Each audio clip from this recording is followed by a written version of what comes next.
ফাইনালে ভারতকে হারিয়ে সাফ অনূর্ধ্ব-20 চ্যাম্পিয়নশিপে মধুর প্রতিশোধ নিল বাংলাদেশ।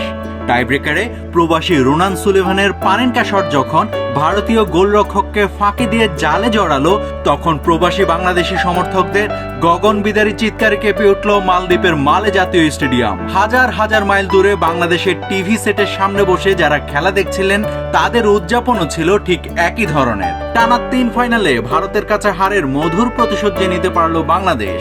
নির্ধারিত সময়ে গোলশূন্য ম্যাচে ভারতকে টাইব্রেকারে 4-3 ব্যবধানে হারিয়ে সাব অনূর্ধ্ব-20 ফুটবলে টানা দ্বিতীয়বারের মতো চ্যাম্পিয়ন হয়েছে লাল সবুজের প্রতিনিধিরা। গোটা আসরে দারুণ পারফরমেন্সে দলকে তুলেছেন ফাইনালে। শিরোপা নির্ধারণের সবচেয়ে চাপের মুহূর্তেও যুক্তরাষ্ট্র প্রবাসী এই ফুটবলার দায়িত্ব তুলে নিলেন নিজের কাঁধে।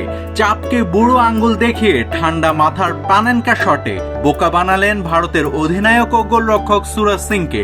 এই সুরজ সিং বাংলাদেশের হয়ে টাইব্রেকারের চতুর্থ পেনাল্টি কিক নিতে আসা সামুয়েল রাখসামের মনোযোগে বিঘ্ন ঘটাতে টাইব্রেকারের মাঝেই 3-4 মিনিট মাটিতে পড়ে থাকলেন, চোটের অভিনয় করলেন এবং চিকিৎসা নিলেন। তাতে লাভও হলো, রাখসাম চতুর্থ শট মিস করলেন। তবে এই সুরাজ সুলেভানের সামনে যখন আসলেন, তখন বাদ থেকে হঠাৎ করে বনে গেলেন বিড়াল। অন্যদিকে বাংলাদেশের গোলরক্ষক ইসমাইল হোসেন মাহিন ভারতের প্রথম শটটি ঠেকিয়ে লাল সবুজের প্রতিনিধিদের টাই ব্রেকারের মোমেন্টাম এনে দেন।